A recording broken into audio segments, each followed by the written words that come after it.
Halo, kita mungkin pernah ya merasakan mabuk di dalam perjalanan, misalnya naik bis, kapal laut, dan kapal udara. Nah, rasa mabuk perjalanan ini memang sungguh tidak menyenangkan.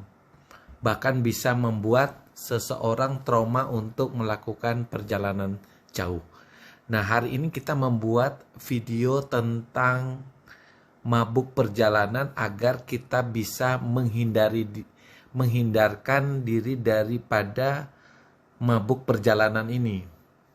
Nah, mabuk perjalanan itu merupakan suatu kondisi yang terjadi saat otak kita menerima sinyal yang tidak selaras dengan sensor-sensor keseimbangan. Nah, dokter terus terang pernah mengalami mabuk perjalanan ketika perjalanan dari Palu ke Manado. Di pertengahan jalan itu mabuk sampai mengalami muntah-muntah hebat. Sebagai contoh ya, mabuk itu tidak hanya dari perjalanan darat. Turun dari kapal aja seolah-olah kita merasakan badan kita bergoyang. Kondisi ini yang menyebabkan rasa pusing dan mual. Pada saat kita perjalanan darat terutama yang jauh, biasanya jalan yang berkelok-kelok yang melingkar itu juga bisa mengakibatkan rasa pusing dan mual. Tak hanya perjalanan baik darat dan kapal laut, perjalanan yang memakan waktu yang panjang misalnya perjalanan udara pun kadang-kadang bisa mengakibatkan kita mabuk dalam perjalanan. Nah, gejalanya itu kadang berupa rasa tidak enak di badan, kemudian keringat dingin, mual muntah, pusing, perut rasa tidak enak. Bahkan dokter bisa mengalami muntah di pertengahan perjalanan ketika rasa mual itu muncul di setengah jam perjalanan, kemudian rasa muntah itu terjadi di 2 jam setelah perjalanan. Nah, penyebabnya adalah gangguan pada sistem keseimbangan tubuh. Keseimbangan tubuh terbentuk dari sinyal yang didapatkan oleh otak dari mata. Apa yang dilihat ya, misal juga bisa dari telinga dalam dan kulit. Nah, sinyal-sinyal ini diartikan oleh otak sebagai posisi tubuh kita di dalam suatu ruangan. Jika otak menerima informasi yang tidak sesuai dengan organ-organ tersebut, maka rasa mabuk bisa terjadi. Misalnya ketika kita naik wahana yang berputar cepat, mata akan melihat kondisi sekeliling yang berputar, sementara otot-otot dan kulit merasakan hal yang berbeda. Demikian pula dengan telinga yang mendengarkan bunyi yang berbeda pula. Itulah yang mengakibatkan dasar daripada kenapa orang bisa mengalami mabuk di dalam perjalanan. Sinyal-sinyal yang bercampur ini dapat membuat otak kita mengalami kebingungan sehingga timbullah sensasi mabuk. Mabuk perjalanan umum terjadi dalam perjalanan baik darat, laut maupun udara. Faktor-faktor yang bisa mengakibatkan seseorang mengalami mabuk dalam perjalanan adalah pertama, kaum wanita lebih rentan mengalami mabuk perjalanan daripada pria. Kemudian, perubahan kadar hormon di dalam tubuh juga bisa memengaruhi risiko perjalanan, misalnya hamil, haid, atau mengkonsumsi pil KB. Kemudian usia yang sering mengalami mabuk perjalanan adalah usia-usia di antara 2 sampai 12 tahun. Jika seseorang mengalami gangguan keseimbangan lain seperti migrain, tentu risikonya lebih besar. Riwayat mabuk perjalanan yang sering dialami juga akan membuat orang itu sering sekali mengalami mabuk perjalanan berulang. Rasa kelelahan atau rasa capek yang terjadi sebelum perjalanan itu dimulai pun bisa mengakibatkan seseorang bisa mencetuskan mabuk perjalanan. Jadi untuk mendiagnosa mabuk perjalanan biasanya tidak sulit ya untuk memastikannya, tetapi dengan tes wawancara saja sudah cukup untuk memastikan seseorang mengalami mabuk perjalanan.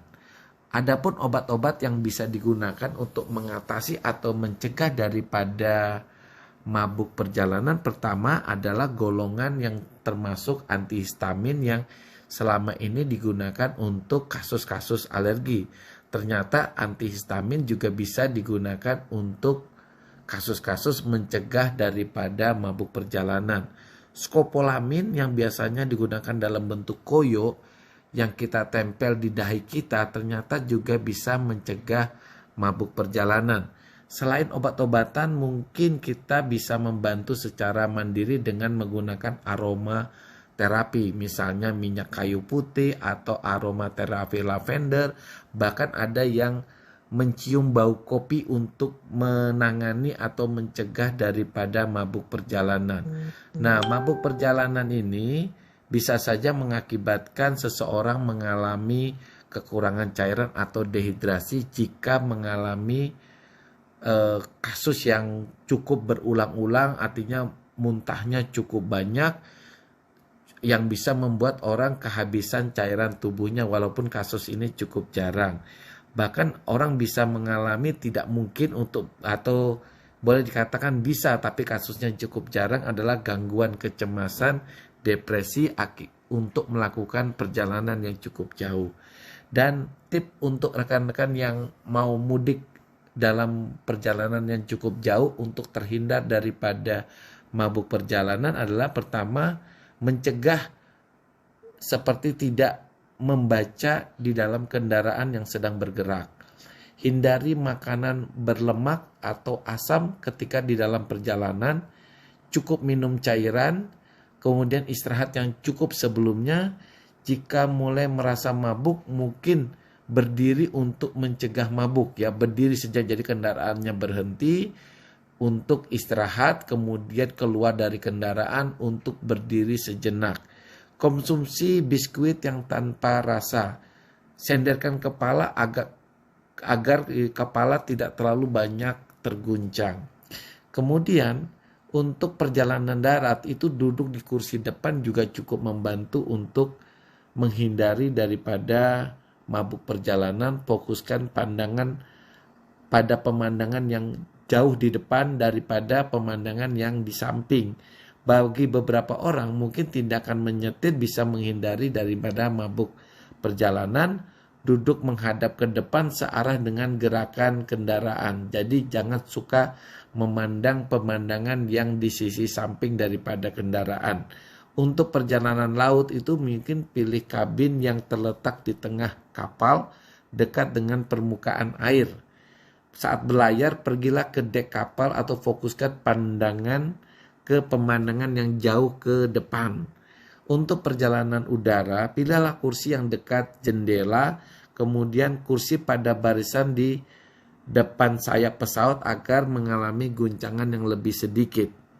Nah, kapan kita harus pergi ke dokter jika mengalami mabuk perjalanan? Jika memang gejala yang kita alami ini tidak kunjung hilang walaupun kita sudah istirahat di rumah, tetap aja pusing dan muntah-muntahnya berlanjut. Kemudian disertai dengan sakit kepala, muntah yang terus-menerus, pendengaran terganggu, dan nyeri dada. Ini mengharuskan kita mengecek kesehatan kita agar kita bisa mengetahui apakah ini hanya cukup mabuk perjalanan atau ada penyakit lain yang menyertai. Bye.